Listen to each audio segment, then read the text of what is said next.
Assalamualaikum warahmatullahi wabarakatuh. Waalaikumsalam warahmatullahi wabarakatuh. Selamat datang di talk show LHKP, Lembaga Hikmah Kebijakan Publik Pimpinan Wilayah Muhammadiyah Riau.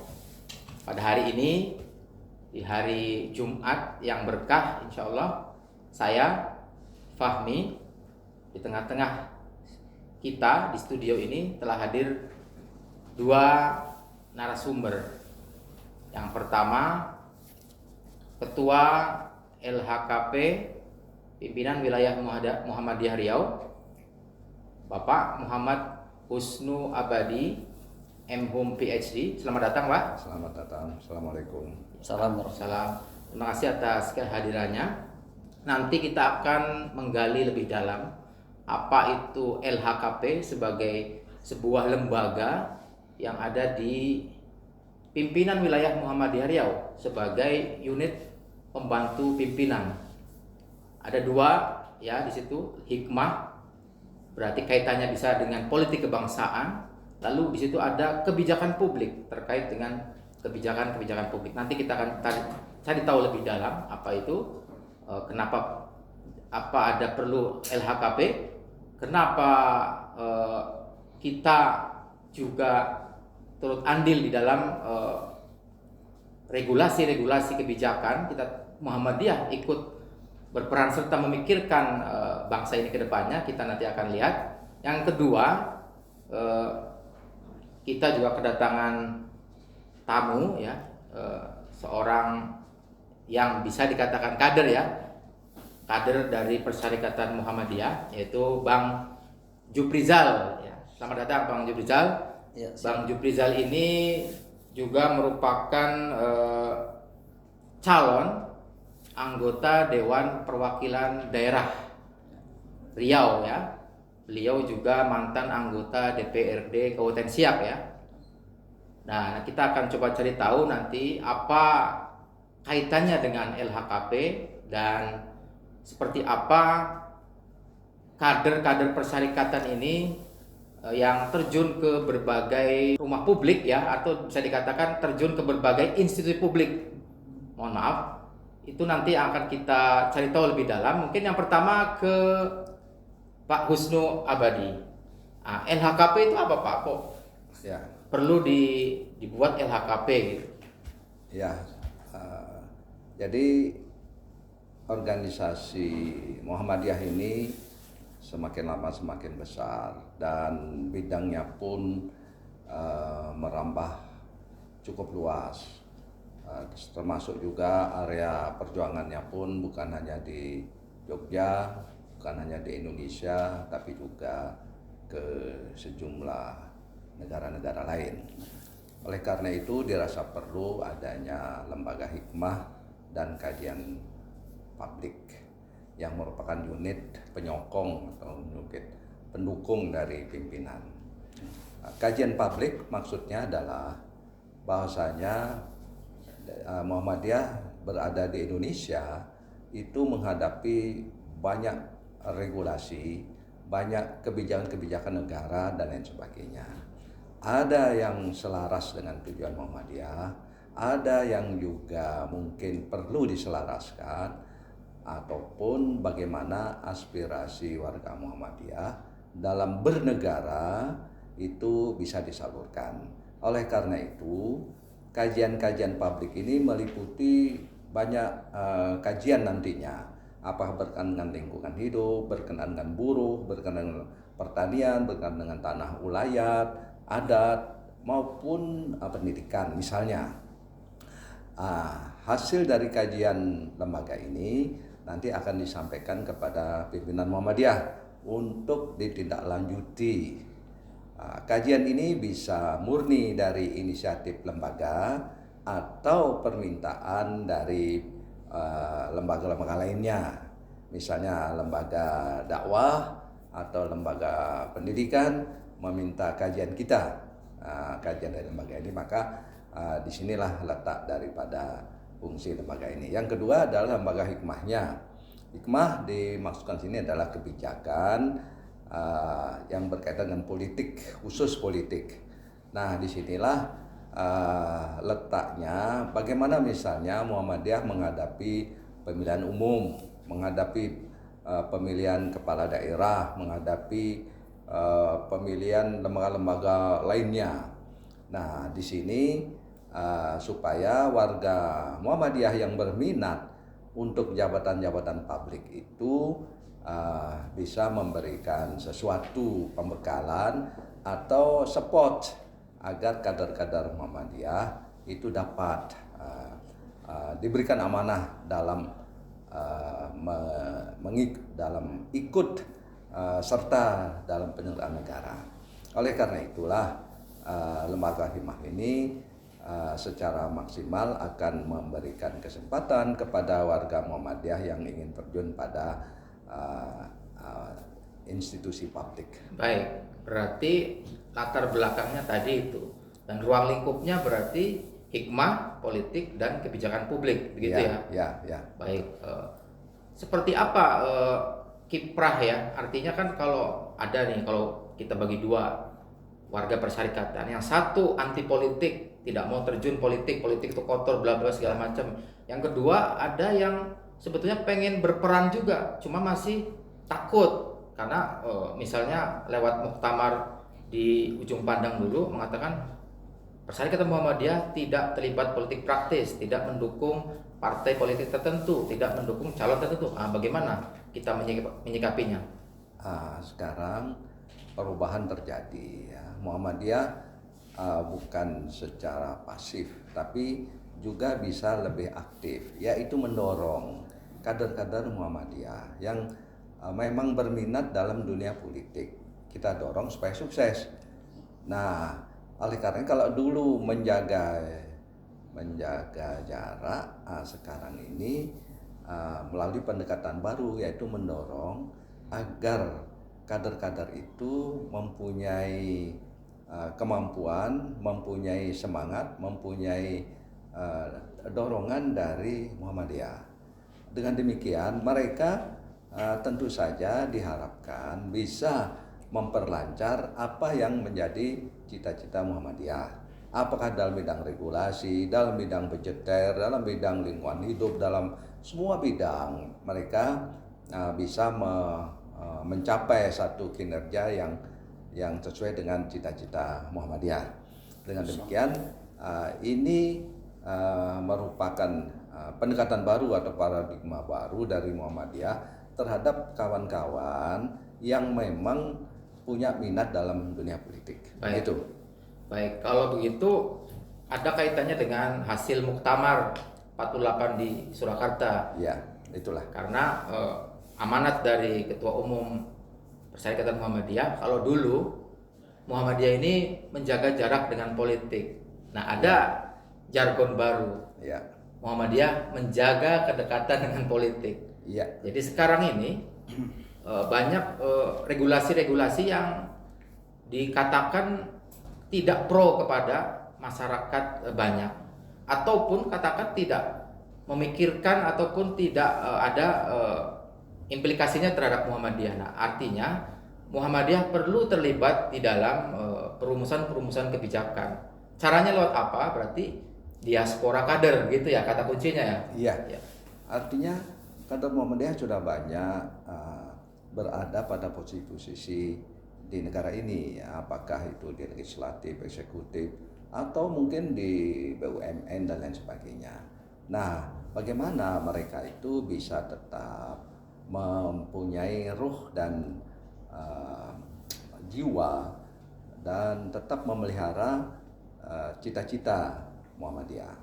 Nah, oleh karena itu pada kali ini podcast ini dimaksudkan untuk memberikan peluang kepada kawan-kawan Muhammadiyah yang mempunyai minat di bidang politik.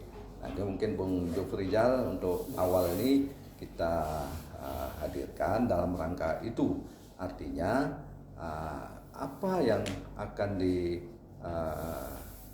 diharapkan atas keinginan daripada rekan kita ini dalam perjuangannya menuju Dewan Perwakilan Daerah, itu sebagai contoh ya. Nanti semua pihak yang ingin mempergunakan forum ini, kita persilahkan. Baik. Jadi sekilas itu ya, Lembaga Hikmah Kebijakan Publik Pimpinan Wilayah Muhammadiyah Riau, kita juga sebetulnya kepanjangan tangan dari LHKP PP, Pimpinan Pusat Muhammadiyah gitu.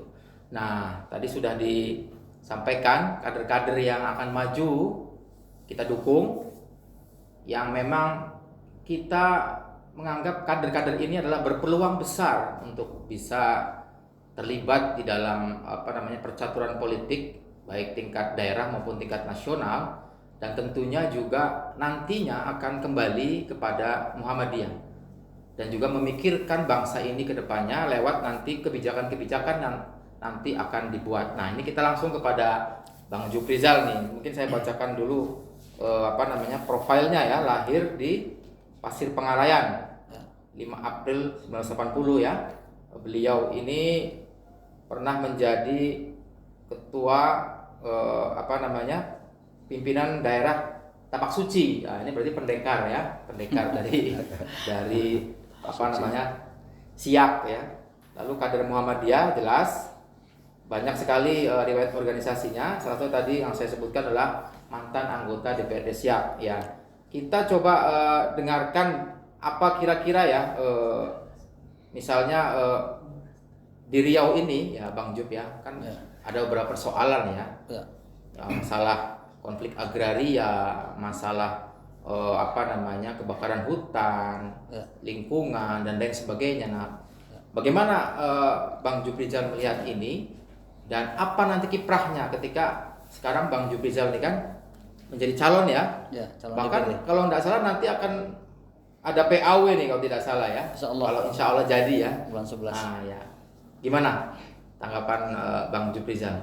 Terima kasih Pak Dr. Fahmi, Ayahanda Pak Usno Abadi. Ya, jadi insya Allah kalau Allah mengizinkan kita insya Allah akan masuk di bulan November nanti sebagai PAW dari salah satu anggota DPD saat ini yang aktif dan akan pindah ke partai politik menjadi calon DPR RI. Jadi memang persoalan utama di Riau ini kita lihat hampir 15 tahun terakhir lah. Dan ini selalu berulang, ini adalah persoalan agraria. Yang mana memang kalau dulu Pak almarhum Tenas Effendi mengatakan Riau ini adalah ladang perburuan. Kenapa? Karena memang ladangnya luas, daerahnya luas. Sawit saja 4 juta hektar Pak Dokter. 4 juta hektar, dan yang memiliki HGU pada saat ini sesuai dengan informasi dari Dinas Perkebunan ketika kita dialog di Walhi kemarin itu baru 1,2 juta hektar. Dan dari 1,2 juta hektar yang sudah memberikan hak masyarakat untuk pola KKPA 20%, itu baru sekitar 6 perusahaan dari 113 perusahaan. Jadi artinya masih sangat jauh dari harapan gitu. Data terakhir BPS kita 2023, jumlah masyarakat miskin di Riau 234.000 orang. Nah, kalau artinya 4 juta hektar tadi diurus seluruhnya perizinannya, nggak usah lagi 4 juta hektar, 2 juta hektar saja. Dan 2 juta hektar itu ada 20% pola KKPA diberikan untuk masyarakat setempat. Itu berarti sekitar 200.000. Ada 200.000 hektar. Ini berarti kan masyarakat miskin udah nggak ada. Karena pengalaman kami ketika membantu Koperasi Rimba Mutiara di Kecamatan Kotogasik, Kabupaten Siak, itu ada 1.200 KK yang dapat 2 hektar per KK itu 2.400 hektar. Itu 1 KK-nya per bulan mendapatkan transfer dari perusahaan Kimia Tirta Utama itu sekitar 7 sampai 10 juta per bulan. Bayangkan ini merupakan salah satu bentuk pengentasan kemiskinan gitu. Nah, sekarang persoalannya itu bukan sawit saja. Di Riau ini ada HTI, HPH HTI, hutan tanaman industri.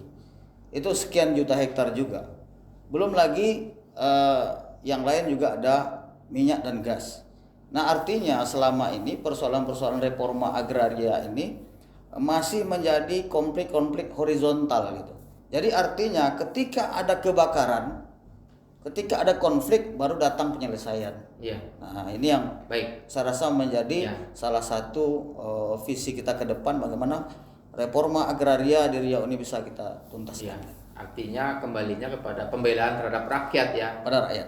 Misalnya konflik masyarakat adat atau masyarakat dengan perusahaan ya, Ya, di Rupat misalnya kan, ya, dan beberapa tempat ini kan sebetulnya kuasa ataupun pemimpin ini kan perlu pro kepada rakyat kan begitu. Ya. Nah, jadi artinya ketika kita ingin menjadi apa namanya pemimpin publik kan harus yang pertama itu sebetulnya kan. Betul. Karena kita adalah dipimpin oleh apa namanya, kita dipilih oleh rakyat kan begitu. Itu persoalan-persoalan yang ada berarti ya. betul. Jadi latar belakang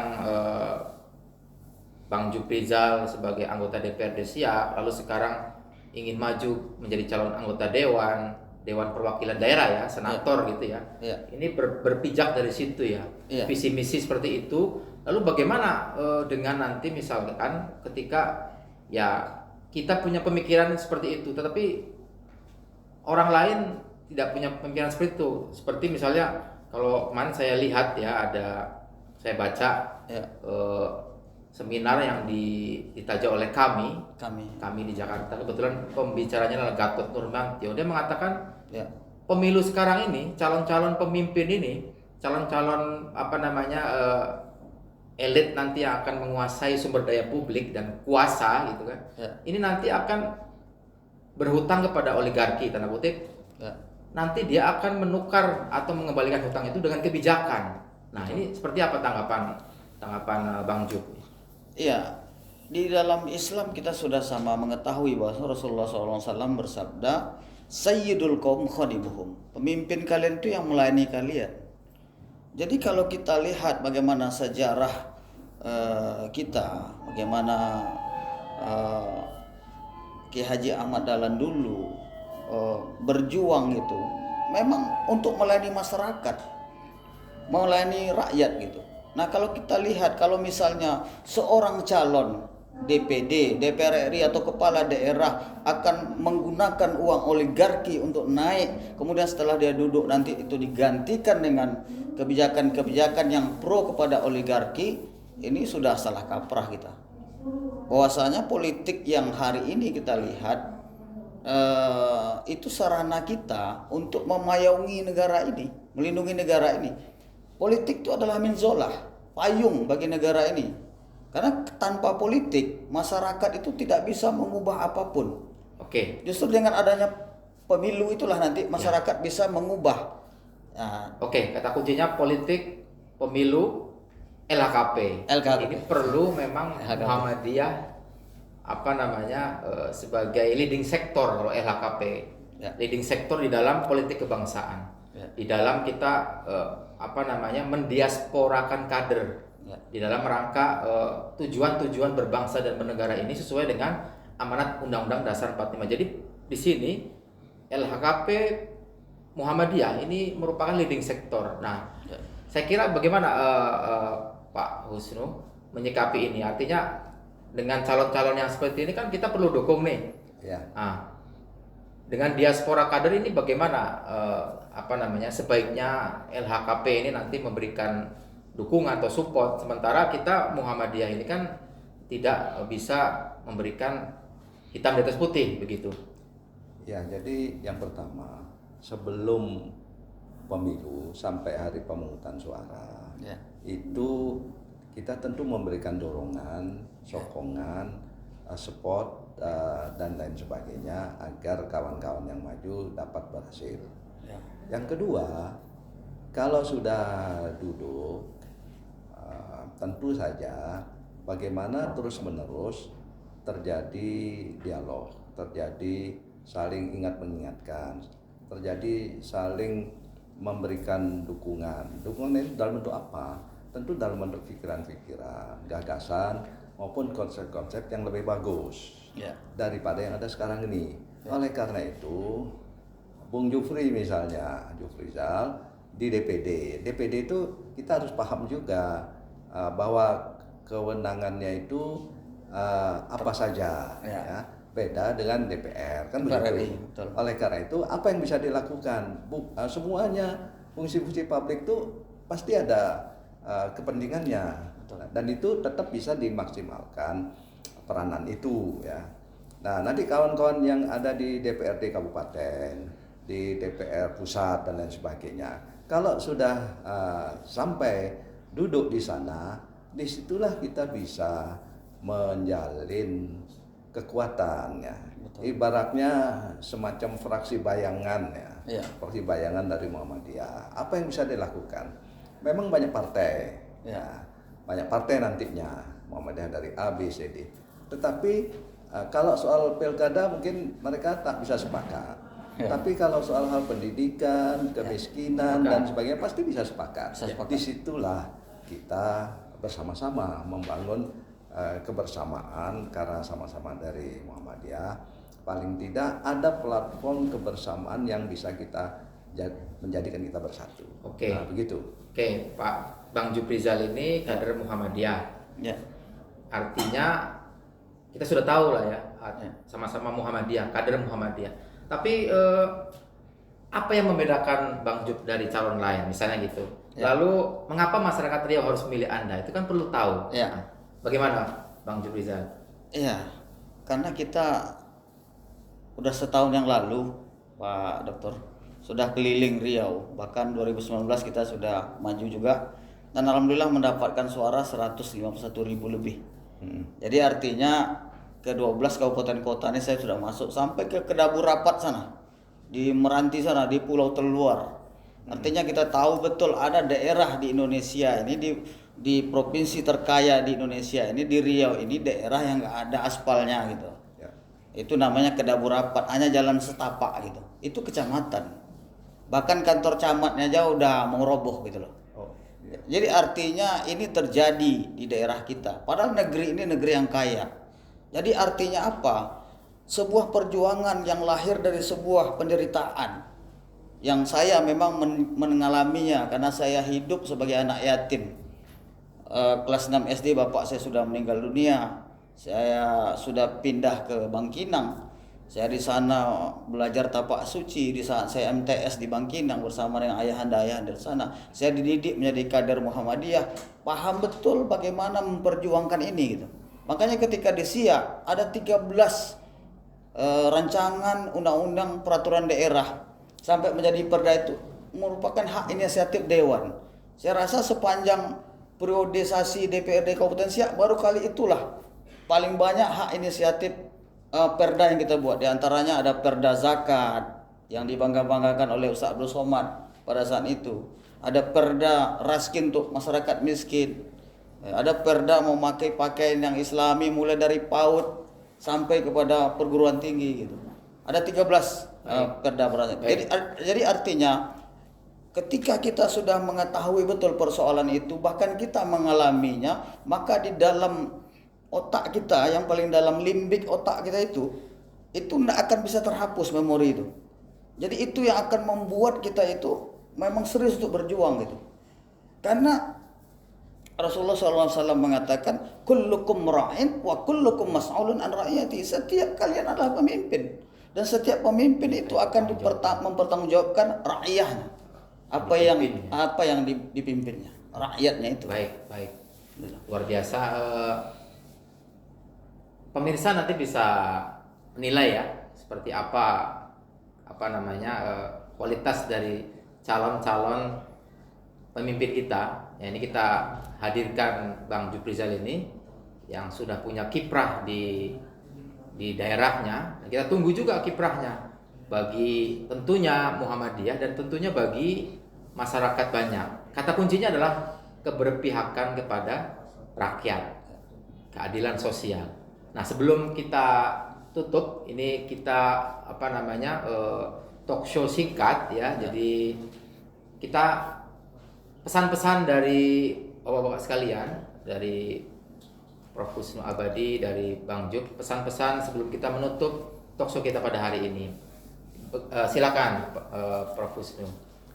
Iya, banyak masalah yang dihadapi oleh bangsa kita, dan untuk itu kita tak bisa abai terhadap masalah-masalah kita itu. Muhammadiyah, kader-kadernya harus bisa menjadi problem solver yang memecahkan masalah. Nah, lewat podcast ini diharapkan ini adalah bagian dari kerja yang cukup panjang untuk Indonesia yang lebih bagus. Saya kira itu yang kami harapkan. Silakan Bang Job, mungkin lebih lama juga boleh. Iya. Visi misi atau Iya. apa yang akan dilakukan untuk Riau nanti ke depan jika Siap. terpilih.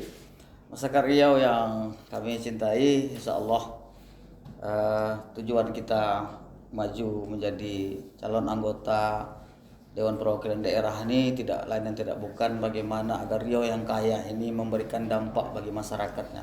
Yang pertama adalah dana bagi hasil kita, migas kita yang hari ini baru 15%. Itu mau kita perjuangkan supaya naik menjadi 30%. Kemudian bukan hanya DBH migas tapi juga DBH sawit yang hari ini 0% kita dapatkan. Sawit 4 juta hektar ini biar rasakan hasilnya. Kemudian yang ketiga DBH dana bagi hasil HTI, HPH, hutan tanaman industri. Nah, ini bagaimana dua perusahaan raksasa di Riau ini, RAPP dan Arabadi ini juga memberikan dampak bagi daerah ini. Ini yang kita inginkan. Jadi DBH ini gunanya dua. Yang pertama adalah untuk pendidikan. Ini disinilah nanti masuknya Muhammadiyah. Jadi ada DBH khusus pendidikan agama. Ini yang kita ingin masuk ke pesantren, masuk ke sekolah-sekolah Muhammadiyah. Kemudian yang kedua DBH untuk kesehatan. Jadi seluruh pendidikan itu nanti mulai dari PAUD sampai perguruan tinggi dibebaskan biayanya oleh daerah. Kenapa? Karena anak-anak dibeasiswakan oleh daerah. Jadi daerah lah yang membayar nanti kepada sekolah-sekolah tersebut, walaupun sekolah swasta dibayarkan oleh daerah.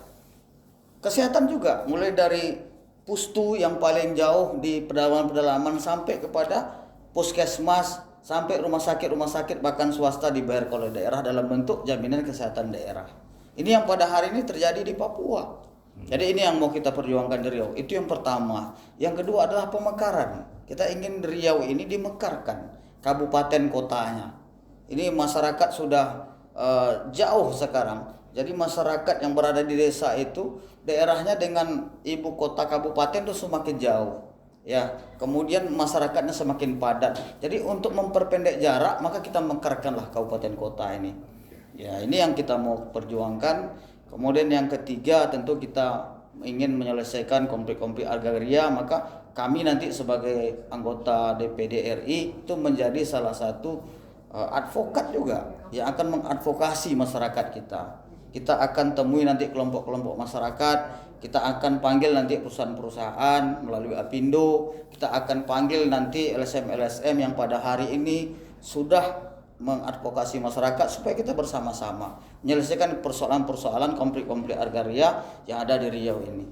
Sehingga kalau masyarakat yang berada di sekitar kebun sawit sudah dapat pola KKPA sawit 20%. Masyarakat yang berada di sekitar hutan tanaman industri sudah mendapatkan HTR, hutan tanaman rakyat 20%. Insya Allah di Riau nggak ada yang miskin lagi. Justru nanti di sinilah kita lihat ketika kesejahteraan itu meningkat, insya Allah kecerdasannya juga semakin meningkat, insya Allah kesolehannya juga semakin meningkat, dan bahkan bisa membantu saudara-saudara kita nanti yang di provinsi yang lain. Baik. Itu ya. Terima kasih, luar biasa. Semoga Allah meridhoi, Amin Allah. Ya, usaha niat ya dari Bang Juprizal untuk menggapai cita-cita yang yang diidamkan. Amin. Artinya demi untuk Riau, untuk rakyat Riau lebih maju kan begitu. Amin. Begitu. Nah, jadi pemirsa, para pendengar ya sekalian, ada kesimpulan yang bisa disimpulkan pada hari ini, yaitu apa itu LHKP, Lembaga Hikmah Kebijakan Publik, di mana kegiatan ini, acara ini adalah ditaja oleh LHKP PWM Riau, ya. Disimpulkan bahwa LHKP berarti punya dua isu utama. Yang pertama adalah hikmah berkaitan dengan politik, partai, pemilu, Lalu yang kedua adalah kebijakan publik, di mana Muhammadiyah ini sebagai organisasi Muslim terbesar, ya, bisa dikatakan Muslim terbesar kedua, ya setelah saudara kita satunya, ya,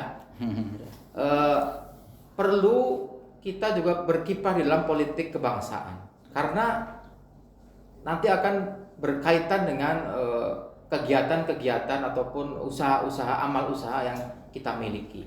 Kalau kita tidak terlibat, nanti akan minder ketika pembuat kebijakan itu adalah bukan dari Muhammadiyah, begitu. Nah, ini yang perlu juga kita sadari, bahwa Muhammadiyah perlu untuk terlibat di dalam isu-isu kebijakan publik, juga di dalam keterlibatan politik kebangsaan, tapi bukan berarti kita adalah mendukung kepada salah satu tokoh atau partai tertentu. Kita bukan partisan. Nah, itu kata kuncinya. Yang kedua, kesimpulannya adalah banyak tokoh-tokoh kader Muhammadiyah yang perlu kita dukung, yang kita sudah tahu track recordnya, yang kita sudah tahu asal usulnya.